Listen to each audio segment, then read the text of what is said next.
Hello, it's Lori Christos.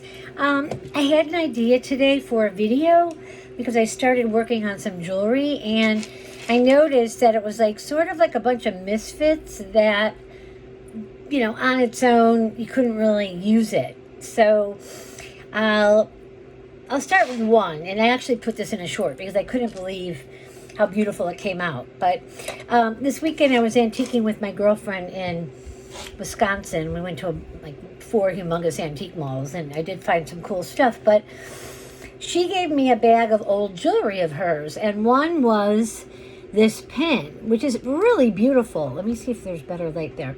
A really beautiful, like Victorian style sterling bar pin, and I'm sure that those aren't real stones. I haven't tested, but like what a gorgeous piece.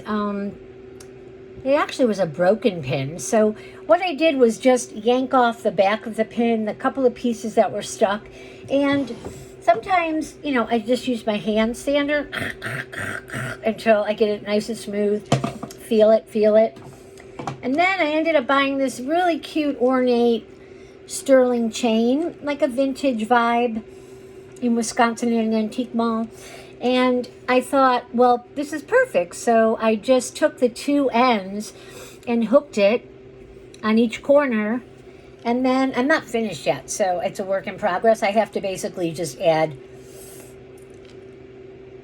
I didn't do that yet. Just add like a lobster claw or something like that there. But then this one, I'd probably shown you in a previous video of layering crosses with cherub findings. So this is a sterling old crucifix, and I just added the cherub atop, and I've been kind of like trying it here, trying it there. Nothing like, was thrilling me, and until I put it here. So I thought, wow, this is an amazing look, super expensive look, and it's just really coming together with just bubbles and odds and ends. But I gotta say, I like it when you make something that is so one of a kind that no one will have it or anything close to it. And using higher end materials than I used to, this last year I'm investing in a lot more sterling, because this is a classic piece that no one would ever want to part with.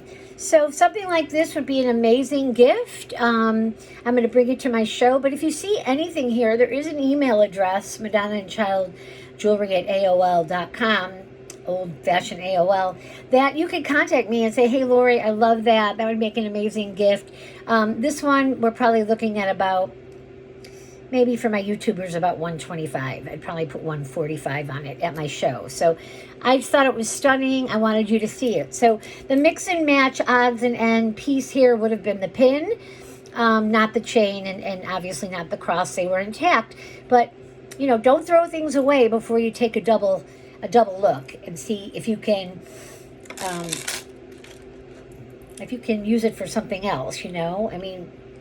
Taking pieces off, pins can be, if the metal is like pot metal and you go like this, boom, the whole thing's going to crack in your hand. But being sterling, you have to really hold on and just kind of yank, twist until it pops off. Okay, so I showed you that. Now, well, since I'm sticking with odds and ends, I'm going to just show you this. This is just something I thought of 2 seconds ago. I think it's not even adhered yet. But my girlfriend gave me, along with her lot of kind of like junk jewelry, this vintage micro mosaic. It was an earring, just one. And it, was just a hoop with nothing in the middle. So I'm like, what can I do to jazz it up? Because I actually have a pair of beautiful blue rosary beads, and I haven't made anything yet with it. So I think what I might do there is just make a short necklace, and these are actually blue and gold tone, and we'll just make a cute little piece. Now this is very out of my wheelhouse. I don't usually use brighter colors, but I didn't want to disregard this earring, and I didn't want to break it up for parts because it was intact. So I'm going to make it, and, maybe you'll see how it comes out. But that being another odds and ends, I didn't want to have to throw it in a bin for 20 years. I really like to think it out. Another piece I just got in the mail today was from Black Dog Vintage. I think her name's Leslie, sweet lady. So she had this like Art Nouveau finding, but it's really beautiful. It's got some dark patina, and it had a pin on the back, but it was just, you know, it was glued down. So if you use a certain glue, which are wonderful glues, you can just, even if it's been 10 years, 20 years, you can just grab a plier and yank it off. It's not going to do any damage. And it pulled right off. And what I ended up doing is just adding a piece on the back myself that was like a little charm that will make a loop or a bail. And once it's dry, the sky's the limit. I mean, I could put it on, I'm running out of stuff, but, you know, we could put it on crystal rosaries, pearl, you know, my fave, a chain. Now, this is not being sterling. I wouldn't use a sterling chain, but a silver tone. So, I mean, we could get so many looks out of this. So I have to think about it. I do think about things, you know, a lot before I make them. Okay. Here is, let's see what else I wanted to show you. This is another odds and end piece. So I bought a ring from, I think it was Turtle Shell. Really inexpensive. It kind of looks like a man's like signet, but it was just plain. And I couldn't show you plain because, you know, it took a little time to construct, 2 minutes. But what I ended up doing here, and I make these at my religious shows, and I've showed you a version, is I just added a metal, a sterling metal. This is Our Lady of Perpetual Help, and took off the bail, sanded it down, boom, boom, boom. And then I added some E6000. This thing will stay on forever with this. But if I decided tomorrow I didn't like it, I could yank it off with my pliers. I just don't want to. And then my vintage rhinestones. So hopefully you can see that. So I've got this like really cool ring. This was a $10 oddball. She said it was stainless. It's just chunky and heavy, but you can, you know, this is cool. This has got a funky vibe. And a lot of my jewelry isn't so traditional. It's got a lot of funk. I do go a little crazy sometimes, and, you know, I like bling. So I wanted to show you that. Such easy peasy. If you ever find a flat ring and you have something at home that's like a broken piece that you like and it doesn't have a bail, you know, give it a shot. Go look at it, see if it fits. This just measured out to perfection. And I made 1,000 of these, I swear, over 25 years, and they always sell. That's going to be a nice, chunky, unique one, though. I've never had such a heavy piece. I did well, I'm not going to show those yet. Those can be last. Okay. This is, I'm trying to show you the oddballs. Okay. This is an oddball, sort of, because I had the necklace, the chain, and I liked kind of hanging this turquoise pendant from the bail, from the lobster claw. It kind of funked it up a little bit. But I had bought a sterling cuff, which I have back here, and it had these matching earrings. But, you know, it was too matchy-match for me. Like, I didn't, you know, I had to take them because it was like kind of a set. But every time I go to put them on, I'm not loving matchy-match. I'd rather put a sterling hoop or something.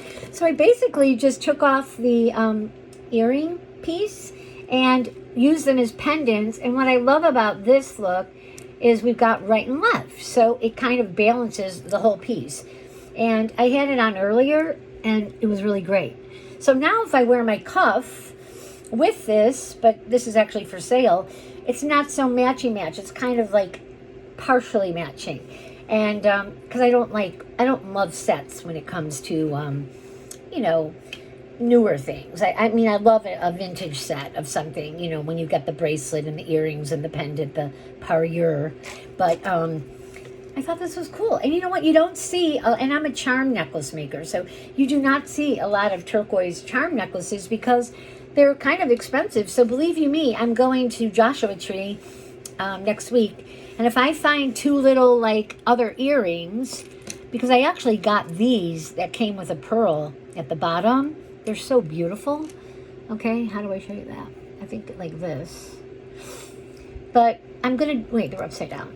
But I'm going to do something else with them. I took off the little pearl Now, I still have a little bail at the bottom. Sky's the limit on what I can put here. But if I found a couple of other little pieces, I don't know if I could find the other one, but, you know, I can add something else there and kind of, you know, going from large to small and keep going. So it just depends on what I find. If I find a couple of smaller pendants, but they, you know, they'd have to be, you know, this kind of style, this Navajo style. You know, these all have the leaves.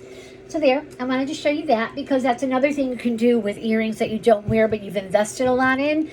Start thinking charm necklaces. These are all for sale, by the way. I'd love to hear from you in my email and say, I want that. That would be wonderful. Okay, so I'm going to show you, this was also featured on a short. So I bought this, my